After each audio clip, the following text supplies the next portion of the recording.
Terça-feira da 7ª semana do Tempo Comum. Eu sou o Padre Pedro Paulo. Iniciamos agora mais um programa Bíblia no Mundo de Hoje. Notamos que desde ontem os paramentos são verdes. No passado havia muitas oitavas, foram reduzidas praticamente a oitava da Páscoa. Assim como tem no Natal também uma certa oitava. Mas muitas outras, havia uma oitava de Pentecostes, que a reforma do concílio, no bojo das suas questões, suprimiu. Muito bem. Por isso, imediatamente após o fim do tempo pascal, é óbvio, com Pentecostes, a igreja troca as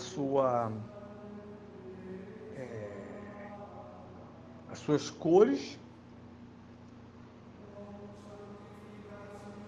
o cromático, a dimensão cromática da fé, dos símbolos. E lá estamos nós, sacerdotes, celebrando de novo com as casulas e estolas verdes. Intercalando-se, óbvio, com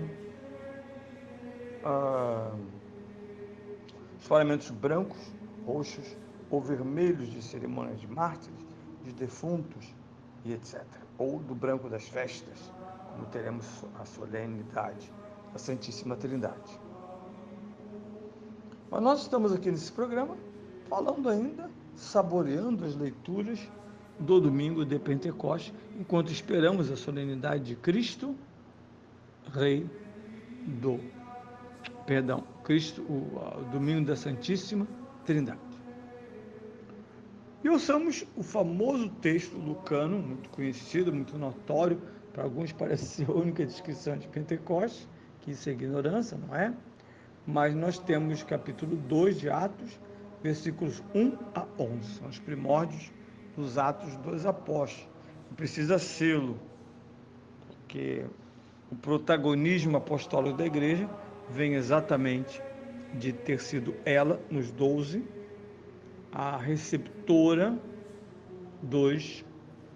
os receptores, né, os apóstolos, da verdade, da graça, sacramentos, tudo nasce aí, a liturgia nasce aqui, plenamente. Quando chegou o dia de Pentecostes, os apóstolos estavam todos reunidos no mesmo lugar. Subitamente, fez-se ouvir, vindo do céu, um rumor semelhante a forte rajada de vento, que encheu toda a casa onde se encontrava. Viram então aparecer uma espécie de línguas de fogo que iam se dividindo e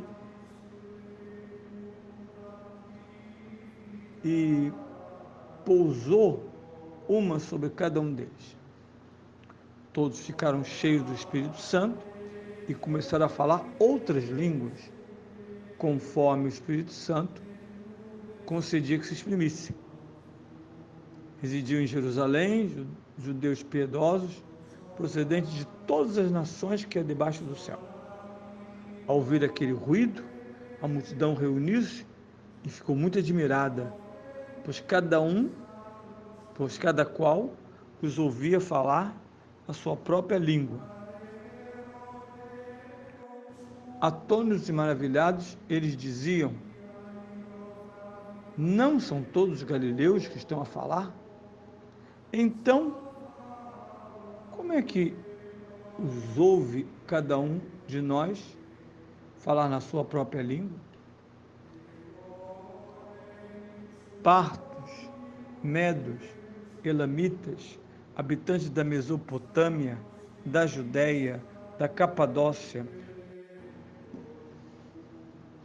habitantes da Mesopotâmia, da Judéia, da Capadócia, do Ponto, da Frígia, da Fenícia, do Egito, das regiões da Líbia, vizinha de Cirene, colonos de Roma, tanto judeus como prosélitos, cretenses e árabes, ouvimos-los falar nas nossas línguas as maravilhas de Deus.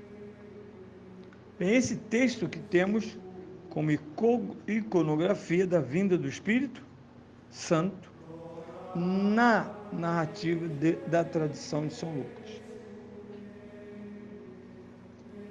E aqui é importante lembrar o que eu disse na sexta-feira.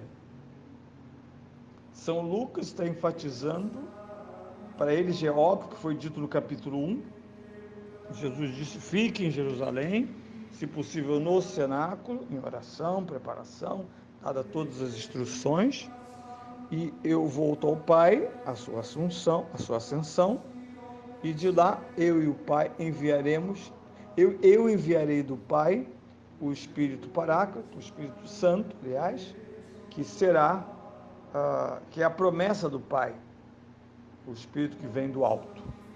Muito bem.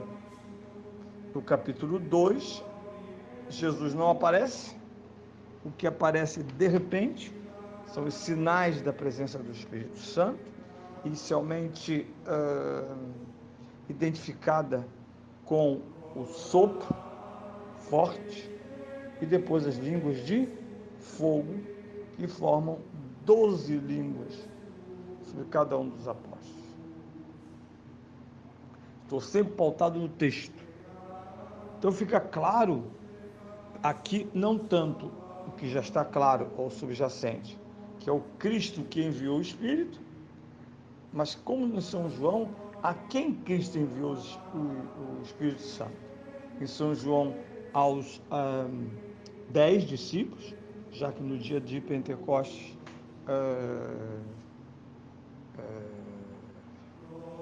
no início da Páscoa, aliás, Tomé não foi ao primeiro domingo, vai aparecer na oitava, Judas ainda não fora substituído. Mas no capítulo 1, nós encontramos essa figura que celebramos semana passada, que é São Matias, dia 14 de maio, que foi aquele que tomou o lugar de Judas, o traidor. Então olhamos para a cena e o que vemos? A Igreja Apostólica, ela é objeto da promessa do Cristo. Os 12 apóstolos, novo e absoluto Israel. Novo e absoluto Israel é o destinatário da vinda do Espírito Santo. Não é verdade que a modalidade protestante pentecostal de um século e alguma coisa querem afirmar a universalidade da doação. Claro, ela é universal através da igreja. Todos os povos que agora se comunicam, ouvem os 12 judeus, quase todos da Galiléia falando, e os escutam em suas próprias línguas, é porque esses homens foram dotados para a missão a que foram remetidos. Ide por todo o mundo e fazei todos meus discípulos.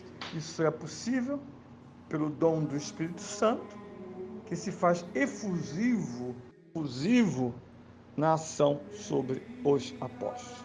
Sua vida, suas palavras, seus gestos, que vão fazer parte da grande narração de Atos dos Apóstolos, em particular São Pedro e São Paulo, fazem parte de um novo tempo, no qual Cristo é presente sacramentalmente à sua igreja e pode, por ela, falar, comunicar-se e permitir aos discípulos que cumpram sua missão. Cristo não é para alguns, Cristo é para todos os que recebem da igreja o Espírito pelos sinais sacramentais do batismo e do crisma. Não inventem ritos particulares, dizendo, eu recebi o Espírito Santo do grupo de oração. Não, você recebeu o Espírito Santo no dia do seu batismo e do seu crisma. Você viveu manifestações pentecostais do seu grupo de oração. Pode ser. Pode ser. Aí tem que ter uma análise bem detalhada de discernimento. E são os judeus de todo o mundo, mais os prosélitos, que testemunham o fim da confusão das línguas. Porque se inicialmente diz que os apóstolos começaram a falar outras línguas, meus irmãos, meus amigos, não há nenhuma alusão nesse texto a línguas estranhas. Que a solução vem pela própria descrição do livro. Ele nos dá o solo, a estrutura que nós chamamos normalmente de geopolítica antiga, aquela judaica, aquela da diáspora do judaica, agora é a diáspora cristã. Por isso o texto termina com os testemunhos dessa cena dizendo: ouvimos-los proclamar nas nossas próprias línguas as maravilhas de Deus.